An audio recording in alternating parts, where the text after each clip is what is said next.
Hello दोस्तों। आज के वीडियो में हम बात करने वाले हैं कि हमारे पास जो ट्रांसफार्मर होता है दोस्तों। ट्रांसफार्मर में हमने एक वर्ड सुना होता है दोस्तों, वेक्टर ग्रुप। इस वेक्टर ग्रुप का आखिर मतलब क्या होता है कि इस इंडस्ट्री में हमारे पास जो वेक्टर ग्रुप होता है उसका क्या मतलब होता है, तथा उसमें जो हमने वेक्टर ग्रुप में लिखा रहता है उसका क्या रीजन होता है। आपने देखा होगा जो जो ट्रांसफार्मर है उसके नेम प्लेट में एक जगह पे लिखा रहता है दोस्तों, वेक्टर ग्रुप में ये वर्ड लिखा रहता है। मतलब कुछ स्पेलिंग रहता है तो कहते कुछ नंबरिंग रहता है। YD11 है या फिर दोस्तों YY0 रहता है, YY5 रहता है, YD5 रहता है। मतलब जितने भी वेक्टर ग्रुप में नंबर रहते हैं उनका मतलब क्या होता है।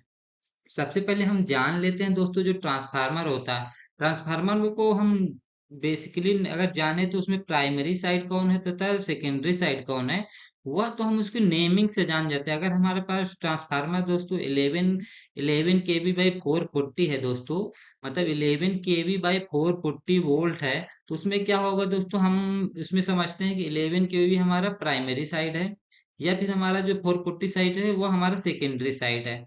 लेकिन यहीं पे अगर हम सेकेंडरी पर हम पर सप्लाई देकर, मतलब सेकेंडरी पे सप्लाई देकर हम ये 440 सप्लाई दे 11 kV पे आउटपुट लें, मतलब इनपुट इस साइड रख के आउटपुट इस साइड रखें, तो उसका मतलब क्या होगा। दोस्तों, तो इस समय इस कंडीशन में यह होगा, जो 440 साइड है वह हमारा प्राइमरी साइड हो जाएगा। तथा 11 kV दोस्तों यह हमारा सेकेंडरी साइड हो जाता है। अब बात कर लेते हैं दोस्तों, ये नेमिंग से तो पहचान लेंगे, इसके अलावा हम वेक्टर ग्रुप से भी उस ट्रांसफार्मर की वाइंडिंग कैसे, कौन कौन सी वाइंडिंग किस तरफ है तथा उसमें फेज एंगल क्या होता है, वह हमारा वेक्टर ग्रुप के द्वारा हम जानते हैं। चलिए बात कर लेते हैं दोस्तों इसमें वेक्टर ग्रुप में क्या क्या होता है। सबसे पहले हम वेक्टर ग्रुप के बारे में देखें दोस्तों, तो वेक्टर ग्रुप में यह होता है कि जैसे कि हमारे पास एक आता है दोस्तों, हम एक एग्जांपल के तौर लेते हैं DYN1। इसका मतलब यह होता है दोस्तों, जो डी रहता है, जो कैपिटल लेटर में फर्स्ट लेटर हमेशा कैपिटल में रहता है, यह याद रखेंगे दोस्तों। जो फर्स्ट लेटर हमारा कैपिटल में रहेगा तथा ये हमारा HV वाइंडिंग रहेगा, मतलब जो प्राइमरी वाइंडिंग है दोस्तों वह हमारा HV वाइंडिंग बोलते हैं। मतलब जो प्राइमरी साइड की वाइंडिंग रहे वह HV वाइंडिंग रहे, तथा हमारा जो सेकेंडरी मतलब लो वोल्टेज वाइंडिंग रहेगा, मतलब हाई वोल्टेज वाइंडिंग हमेशा कैपिटल में रहेगा, तथा लो वोल्टेज वाइंडिंग हमेशा दोस्तों स्मॉल में रहता है।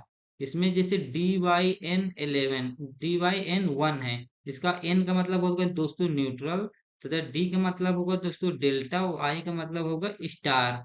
मतलब डी का मतलब यहाँ पे बोल सकते हैं दोस्तों हमारा डेल्टा कनेक्शन होता है। जैसा कि वाइंडिंग हम जानते हैं दोस्तों, वाइंडिंग में क्या होता है, एक तो हमारा डेल्टा कनेक्शन होता है, एक तो हमारा स्टार कनेक्शन होता है। उसमें डी का मतलब हमारा डेल्टा है, तो वाई का मतलब हमारा स्टार कनेक्शन है। यहाँ पे हम दोस्तों एन जो है, एन हमारा न्यूट्रल कनेक्शन होता है। तथा जो नंबरिंग रहता है, नंबरिंग का मतलब यह होगा दोस्तों, फेज डिप्लेसमेंट होगा, displacement LV winding to HV winding, मतलब एलवी वाइंडिंग का हमारा एचवी वाइंडिंग से फेज डिफरेंस कितना है वह हमारा उसको दिखाता है। तो उसके बारे में हम देखेंगे दोस्तों कि उसको कैसे डिसाइड किया जाता है। उसके लिए हम एक एग्जांपल लेते हैं दोस्तों, हमारा एक वॉच होता है दोस्तों। वॉच में हमारा नंबर रहता है, उसमें हमारा जो जो हमारा 5 12 से 1 के बीच में रहता है दोस्तों, जो जो 1 घंटे का समय रहता है दोस्तों, उसको हम 30 डिग्री के एंगल से नापते हैं। मतलब 30 डिग्री यहाँ हो गया, 30 डिग्री यहाँ हो गया, तो ये हमारा 60 डिग्री हो गया। ऐसे ही एंगल हमारा बढ़ता जाता है तथा हमारा 360 में आ जाता है। अब बात कर लेते हैं दोस्तों डी वाई का मतलब यहाँ पे जैसे कि जान गए हैं दोस्तों, डी का मतलब डेल्टा होता है, वाई का मतलब हमारा स्टार होता है, एन का मतलब न्यूट्रल होता है, जहाँ पे न्यूट्रल रहेगा तो रहेगा, नहीं तो DY1 भी हो सकता है। तो यहाँ पे क्या बोलता है दोस्तों, जो वन है दोस्तों, वन का मतलब यह होगा दोस्तों, यहाँ पे वन का यहाँ पे ये मतलब है दोस्तों कि 30 डिग्री हमारा लीड कर रहा है। मतलब लीड का मतलब ये मतलब लैग करेगा, से प्राइमरी लीड कर लेकिन सेकेंडरी उसका लैग करेगा। सेकेंडरी की तुलना में देखें तो जो वन हमारा वन यहाँ पे आएगा दोस्तों, तो उसमें 30 डिग्री, वन का मतलब हमारा 30 डिग्री लैग करेगा। जो सेकेंडरी वाइंडिंग रहेगी मतलब स्टार वाइंडिंग दोस्तों, हमारे डेल्टा वाइंडिंग से 30 डिग्री लैग कर रहा है। इसका मतलब ये होगा 1.30 डिग्री लैग कर रहा है। वहीं पे हम एक एग्जांपल ले लेते हैं दोस्तों, YD5। इसका मतलब क्या होगा? YD5 का मतलब क्या होगा दोस्तों? डी को हम मान ली स्मॉल ले लेते हैं दोस्तों। Y मतलब होगा स्टार कनेक्शन, डी मतलब होगा डेल्टा कनेक्शन, तथा हमारा जो 5 हो गया, 5 हमारा कहाँ पे आएगा दोस्तों? यहाँ पे। इसका मतलब 30 + 30, 30 + 30 + 30 मतलब 5 मतलब 150 डिग्री आया। 150 डिग्री मतलब जो जो डेल्टा कनेक्शन है दोस्तों, डेल्टा मतलब हमारा जो सेकेंडरी है, सेकेंडरी हमारा जो प्राइमरी से, मतलब जो प्राइमरी से दोस्तों वो हमारा 150 डिग्री, 150 डिग्री हमारा लैग कर रहा है।